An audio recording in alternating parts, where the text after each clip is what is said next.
All right. So, we're all trying to keep up with this situation as best we can. And you found something really interesting. You sent me this transcript, Uh, and it's a press briefing, right. and it's really hard, Yeah. to read through something like this and Right. come away with a clear understanding of what's really going on. Exactly. What's being said between the lines. It's like you said, trying to decipher code. Yeah, exactly. And Layers of meaning and yeah, nuance, and exactly. especially when you're dealing with international relations, Exactly. situations as complex as this one. Yeah, so today, Yeah. what we're going to try to do is Mm. focus in on some of the statements made in this press briefing. Okay. And these are statements made by Vladimirovich and Alexander Grigorievich. Yeah. And they're talking about the possibility of a ceasefire in Ukraine. All right. Sounds good. And also some of the broader, geopolitical dynamics. Of course, that's always going to come up. That always comes up, exactly. Yeah. Now, I think it's really important for us to state right up front Sure. that we're not here to pick sides. Right. This is not about offering political commentary or... We're not taking sides. Exactly, we're not taking sides. This is about Yeah. trying to unpack Understand.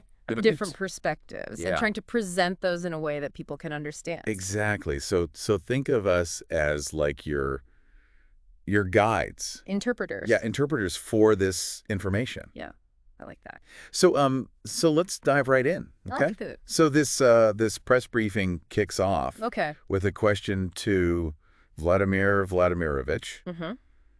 and it's a direct question about whether Ukraine is ready for a ceasefire, Okay. and whether they've received any communication from the U.S. on this. Right. So the first response is pretty interesting. Yeah. Instead of addressing Ukraine's readiness directly.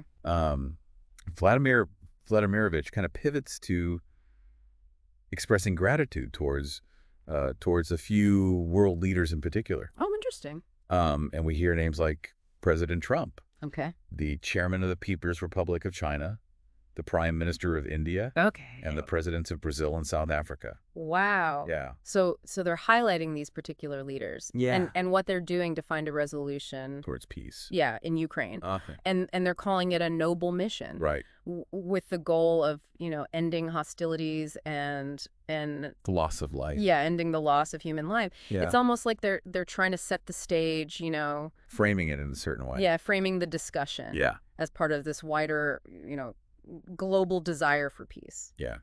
And, saying these leaders' efforts are a noble mission. Right. That could be a strategic move on their part. How so? Well, they're trying to portray a global consensus for peace on their terms, I see. even if that consensus maybe doesn't really exist. Right, even if it's limited. Yeah, exactly. So it's interesting how they frame it that way. And what comes after that is really telling. Okay, what's that? They agree with the idea of stopping the fighting, Okay. but they say that any ceasefire has to lead to long-term peace Right. and has to resolve what they call the initial causes of the crisis. That's interesting. So they're not just talking about a temporary pause in the conflict. Right. They're talking about a fundamental resolution. To the underlying issues. Exactly. Okay. And when they refer to these initial causes, Uh-huh. they're probably talking about things like NATO expansion Okay. and how they perceive that Russian-speaking populations have been treated in Ukraine, Right. which have been really central themes to their rhetoric from the beginning. Right, from the very beginning. Yeah. So they're basically saying it's not just about silencing the guns. Right. It's about a settlement Yes. on these fundamental issues. That addresses their core concerns. Exactly. Yeah. At least from their point of view. Right from their perspective. Okay. And then they go on to talk about Ukraine's readiness for a ceasefire. Right.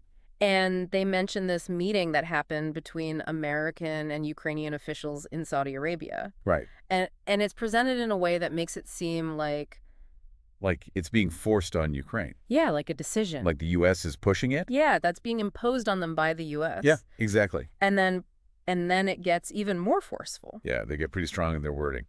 They say that Ukraine should have been the one insisting on a ceasefire. Right. Because of the situation on the ground. Exactly, because of how things are developing militarily. Right. So they're saying that Ukraine's, military position Is weak. is not as strong. That they're losing. And that they would be wise. To seek a pause. Yeah, to try to seek a pause now. Exactly. And that leads into this report from the Kursk region, Right. which is right after Vladimirovich visited there. And they go into a lot of detail Yeah, they really lay out the situation there. about what's happening Yeah. in that area on the border.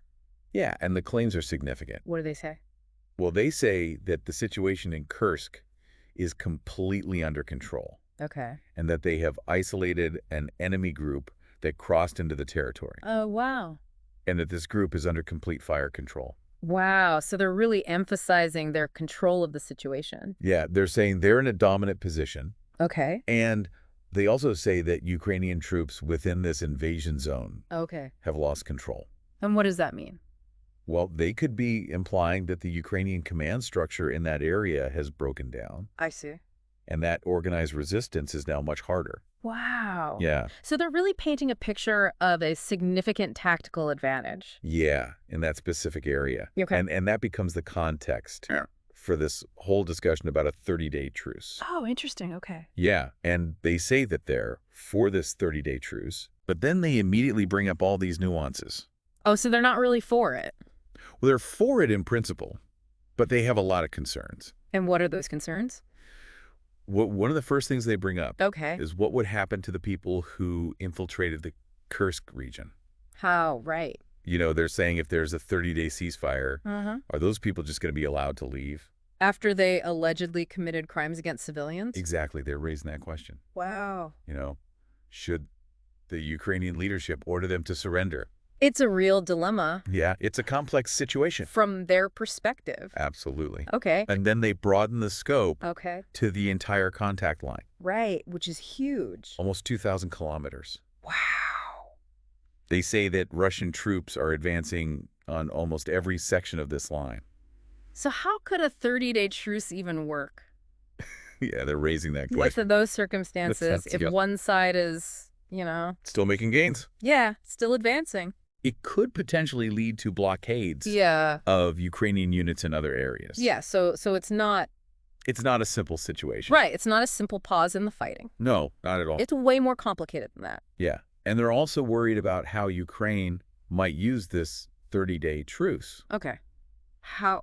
So they're saying, would Ukraine use it to mobilize more forces Okay. or to get more weapons deliveries I see. or to train new units So basically they're worried that Ukraine would use a truce. to strengthen its military position? Yeah, to gain a military advantage. Exactly. Wow. And of course, that leads to the question of control and verification. Right. How do you ensure that a truce is actually being followed? Right. How can they be sure that Ukraine wouldn't exploit the situation? Right. Then how do you monitor that? Exactly. Especially across such a vast distance. Yeah, it's a logistical nightmare. Yeah. And then they bring up some even bigger questions. Like who would actually give the orders to stop fighting? Right. On both sides. Because it's not just one person. No, it's a chain of command. Right. It's complicated. And then they even talk about the price of those orders. Price. What do they mean by price? Well, they're suggesting that there's a lot of authority and influence required. To make something like that happen. Right. Oh, I see. And then finally, they bring up the issue of blame. Okay. Like, if there's Yeah. a ceasefire violation, Mm. how do you figure out who's responsible? Across that huge contact line. Yeah, it's a massive area. Yeah, so it's not like you can easily point fingers. It would be incredibly difficult to prove Right. and to determine responsibility. Wow. So they're really laying out all these challenges. Yeah, they're highlighting the complexities of a ceasefire. And they're saying that it requires painstaking study on both sides. Yeah, they're calling for careful consideration. And they suggest discussing these issues with the U.S. With our colleagues and partners, Right. and even potentially President Trump.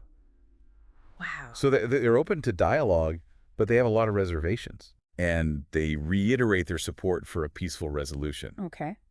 but only within the context of all these concerns. Right. So it's a very conditional Very conditional. support for peace. Exactly. It's not unconditional at all. Not at all. And then the journalist points out Yeah. that Vladimirovich has already gone beyond the initial questions. He's giving them more than they asked for. Yeah, he's offering insights into future discussions with the U.S. Yeah, it's almost like he's laying out his negotiating position. Yeah. It's Exactly. very strategic. And then Alexander Grigorovich chimes in, Right. and he confirms that they have a common position with Russia. Yeah, a long-standing agreement. And he emphasizes that all agreements related to Ukraine Had it fulfilled. by Minsk Right. towards their ally and friends. Yeah, he uses that language specifically. It sounds like there's a lot of trust between them. It sounds like a very strong alliance. All right. Yeah. And then he starts talking about the past. He takes a trip down memory lane. Yeah, he talks about these early attempts at negotiation. Yeah, in Gomel and Belaruskaya Pushcha, Right. shortly after the conflict began. And he says, guys, let's negotiate. We don't need a war. It sounds like he's regretful. Yeah, like they missed an opportunity To to de-escalate Yeah. early on, And then he brings up conversations with Zelensky where he advised Zelensky to focus on the ongoing war. and the future consequences for Ukraine Right. instead of assigning blame.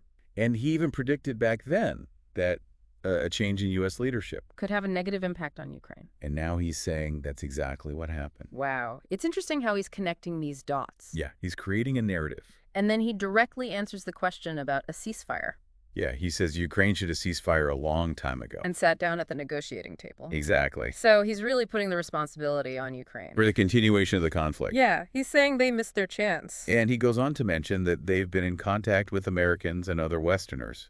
Okay. And he claims that he told them that they pushed Zelensky into this war. Wow. And he calls Zelensky inexperienced. And then he brings up Poroshenko and the Minsk agreements, Right, the agreements that were supposed to resolve the conflict in eastern Ukraine. but ultimately failed. Yeah, and Alexander Grigorievich is suggesting that those failures were the fault of the Ukrainians So he's blaming both Poroshenko for not adhering to the and Ukraine, Zelensky. for not stopping the war when he had the So opportunity. it's very clear who they see as responsible. It's a clear narrative of blame.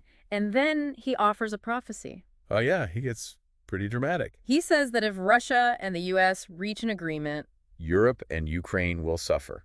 wow. He says they'll be drained down the pipe, So he's worried about negotiations between major powers. and how they could negatively impact other actors.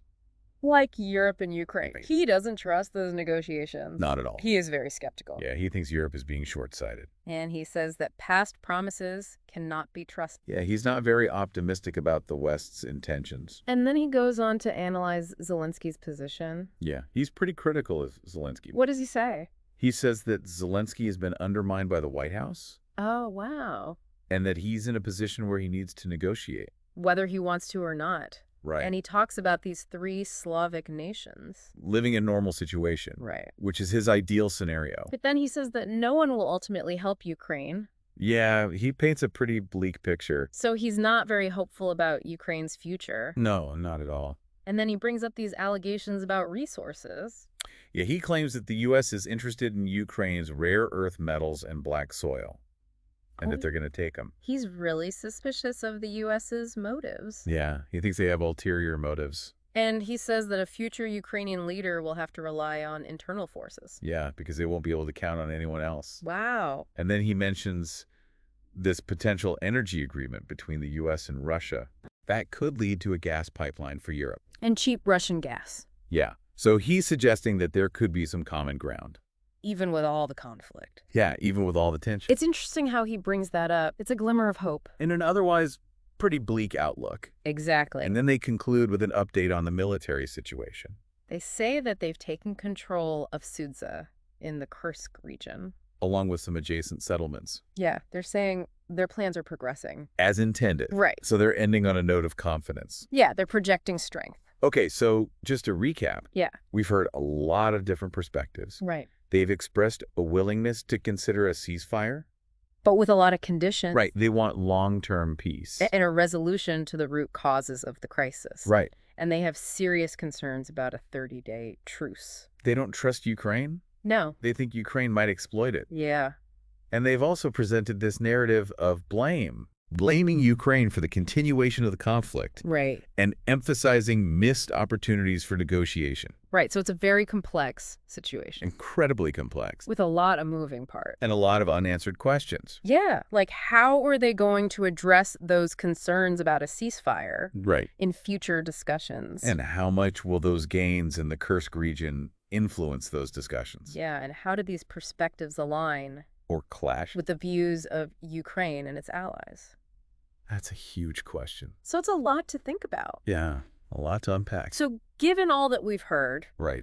what do you think is the biggest obstacle to a lasting resolution? That's a tough one. And whose interests are really being prioritized? It's hard to say for sure. Yeah, it's something we all need to consider. Absolutely. Thanks for joining us for this deep dive. Thanks for having me.